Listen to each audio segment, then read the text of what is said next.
नमस्कार दोस्तों, स्वागत है आप सबका।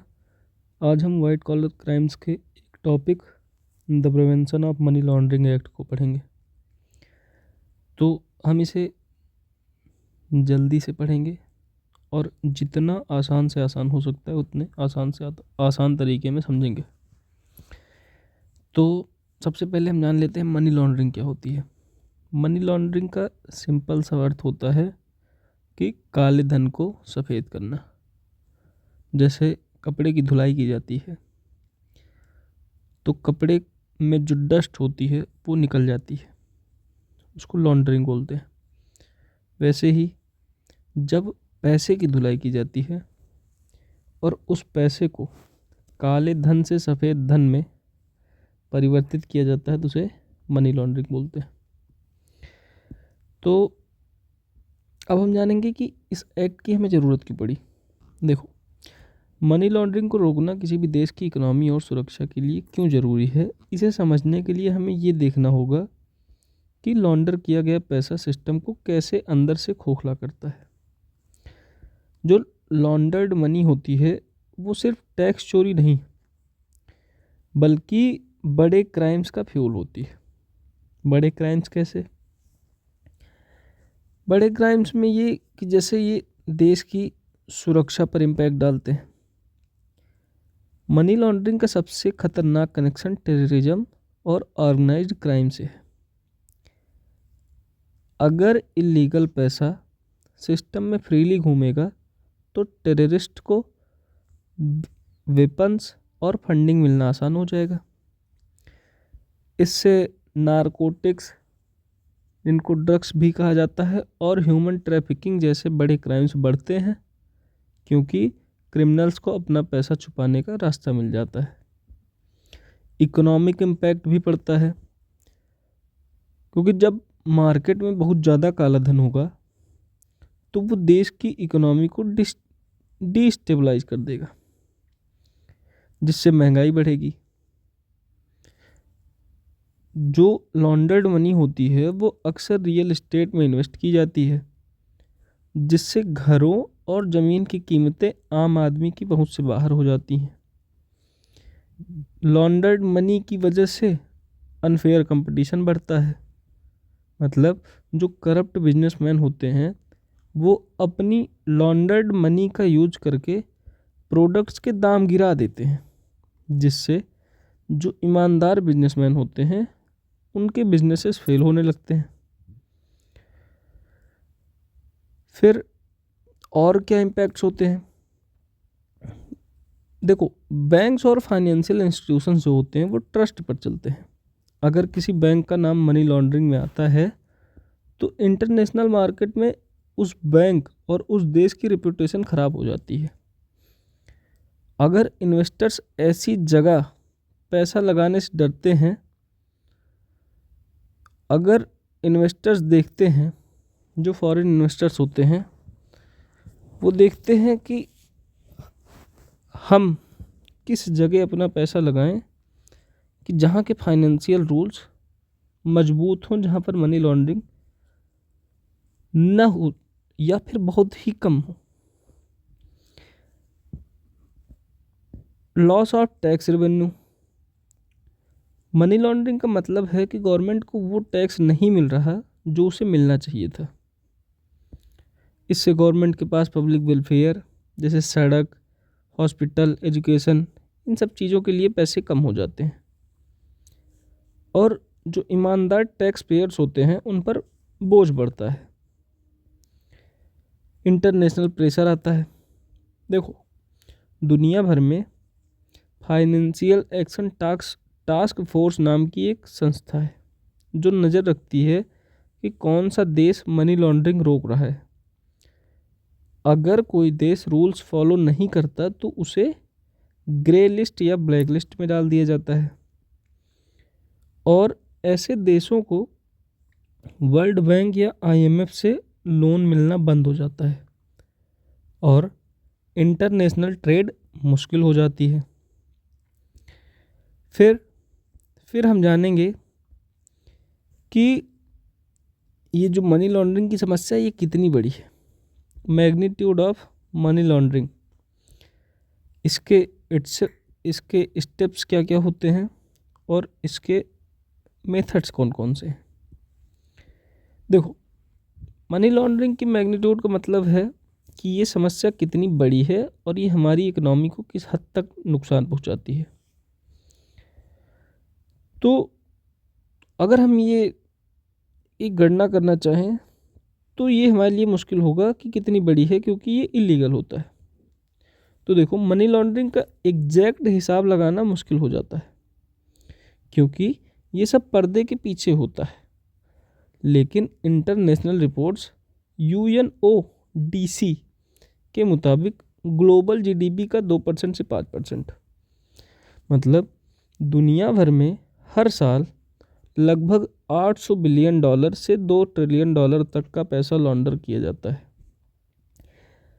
अगर इंडिया के कंटेक्स्ट में देखें तो इंडिया एक ग्रोइंग इकोनॉमी है, इसलिए यहाँ हवाला और सेल कंपनी के जरिए लॉन्ड्रिंग का खतरा हमेशा रहता है। इस पैसे से अक्सर इलेक्शन, रियल एस्टेट और इलीगल वेटिंग में इस्तेमाल किया जाता है। अब हम मनी लॉन्ड्रिंग के स्टेप्स को समझेंगे 3 स्टेजेस में। देखो, PMLA के तहत मनी लॉन्ड्रिंग हमेशा 3 स्टेप्स में पूरी होती है। पहला स्टेप, प्लेसमेंट। ये सबसे रिस्की स्टेज है। इसमें डर्टी मनी मतलब काले धन को फाइनेंशियल सिस्टम में एंटर किया जाता है, जैसे छोटे छोटे अमाउंट्स बैंक अकाउंट्स में जमा करना या कैसीनो चिप्स खरीदना। दूसरा स्टेप आता है लेयरिंग, मतलब छिपाना। इसमें पैसे के सोर्स को मिटाने के लिए उसे इतनी बार ट्रांसफ़र किया जाता है कि ट्रेल ढूंढना मुश्किल हो जाए, या कहें बिल्कुल ही नामुमकिन हो जाए। जैसे एक बैंक से दूसरे बैंक, फिर किसी ऑफशोर कंट्री जिसको टैक्स हेवन भी कहा जाता है, में पैसा भेजना या शेयर्स खरीदना और बेचना। और तीसरा स्टेप आता है इंटीग्रेशन। ये आखिरी स्टेज है। अब पैसा साफ दिखता है और उसे इकोनॉमी में वापस लाया जाता है, जैसे महंगी प्रॉपर्टी खरीदना, बिजनेस सेटअप करना या लग्जरी कार्स लेना। तो अब क्रिमिनल्स कह सकते हैं कि ये उनकी बिजनेस इनकम है। फिर हम मनी लॉन्ड्रिंग के वेरियस मेथड्स को देखेंगे कि मनी लॉन्ड्रिंग कैसे की जाती है। Various methods of money laundering. Criminals पैसा छुपाने के लिए कई तरह के जुगाड़ इस्तेमाल करते हैं, जैसे स्मर्फिंग, मतलब बड़े अमाउंट को बहुत सारे छोटे छोटे अमाउंट्स में तोड़कर अलग अलग अकाउंट्स में जमा करना ताकि बैंक को शक न हो। हवाला, बिना किसी फिजिकल कैश मूवमेंट के ब्रोकर्स के जरिए एक देश से दूसरे देश में पैसा पहुंचाना, और ये सिर्फ पर्ची या कोड पर चलता है। सेल कंपनीज खोलना, ऐसी कंपनीज जो सिर्फ कागज़ों पर होती हैं, इनका कोई रियल ऑफिस या फैक्ट्री नहीं होती। इनका इस्तेमाल सिर्फ पैसा घुमाने और फेक बिल्स दिखाने के लिए होता है। अगला मेथड है ट्रेड बेस्ड लॉन्ड्रिंग। इंपोर्ट और एक्सपोर्ट के बिल में गड़बड़ी करना, जैसे 100 रुपये की चीज़ का बिल 1000 रुपये दिखाना, जिसे ओवर इनवॉइसिंग कहा जाता है, ताकि एक्स्ट्रा पैसा लीगल दिखाकर बाहर भेजा जा सके। फिर क्रिप्टो करेंसी, चूँकि आजकल बिटकॉइन और अन्य क्रिप्टोज का यूज हो रहा है और ये एनोनिमस होते हैं, तो इनके ट्रांजैक्शंस को ट्रेस करना मुश्किल हो जाता है। राउंड ट्रिपिंग, अपने ही काले धन को बाहर जैसे मॉरिशस वगैरह में भेजना और फिर उसे फॉरेन इन्वेस्टमेंट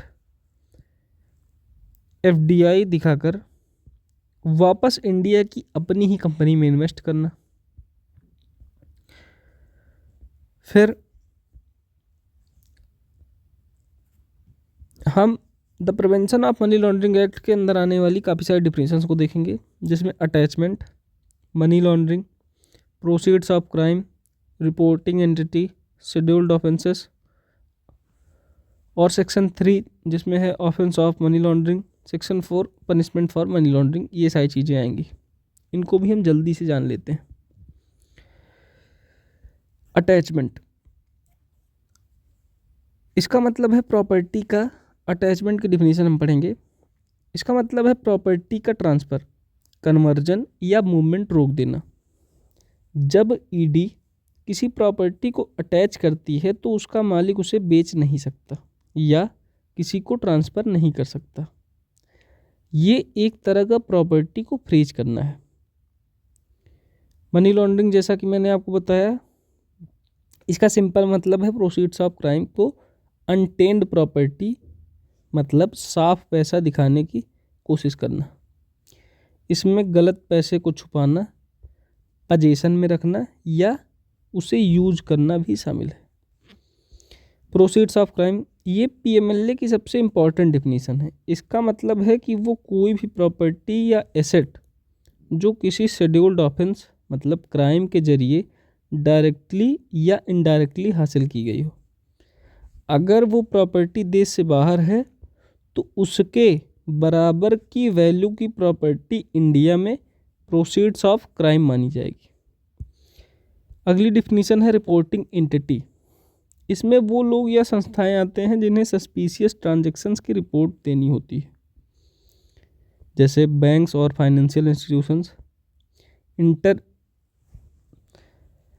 इंटरमेडिशियरीज जैसे stock brokers, share transfer agents, designated businesses जैसे कैसिनोज, रियल एस्टेट एजेंट्स और ज्वेलर्स जो होते हैं।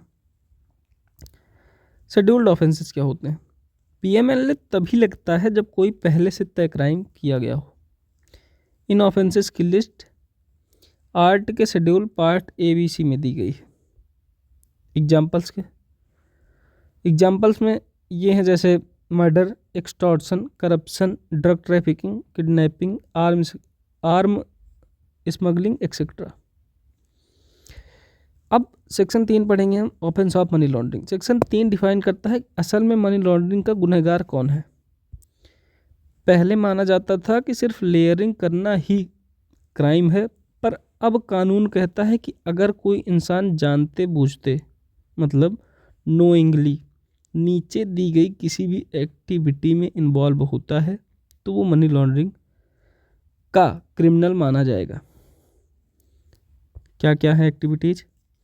कंसीलमेंट मतलब पैसे को छुपाना, गलत कमाई को अपने पास रखना, ऐसी प्रॉपर्टी को खरीदना, उस पैसे का इस्तेमाल करना और उसे साफ दिखाना, प्रोजेक्टिंग इट एज अनटेंटेड, ये सबसे बड़ा ऑफेंस है। पनिशमेंट्स क्या क्या मिलती हैं ये सेक्शन 4 के अंदर बताई गई हैं। सेक्शन 4 में इसकी कड़ी सज़ा का प्रावधान है। पीएमएलए में सज़ा सिर्फ जेल नहीं बल्कि प्रॉपर्टी का नुकसान भी है, जिसमें कम से कम 3 साल जेल जो कि बढ़कर 7 साल हो सकती है। और अगर मनी लॉन्ड्रिंग का पैसा NDPS एक्ट से जुड़ा है तो मैक्सिमम सज़ा 10 साल तक हो सकती है। और इसमें फ़ाइन की कोई अपर लिमिट नहीं होती और कोर्ट कितना भी फाइन लगा सकती है। सज़ा के साथ साथ जो प्रॉपर्टी अटैच की गई है, जो ईडी द्वारा प्रॉपर्टी अटैच की गई थी, वो हमेशा के लिए गवर्नमेंट की हो जाती है। तो आशा करता हूँ आपको समझ में आया होगा। अब लेक्चर 2 हम अगले वीडियो में देखेंगे। Thank you so much.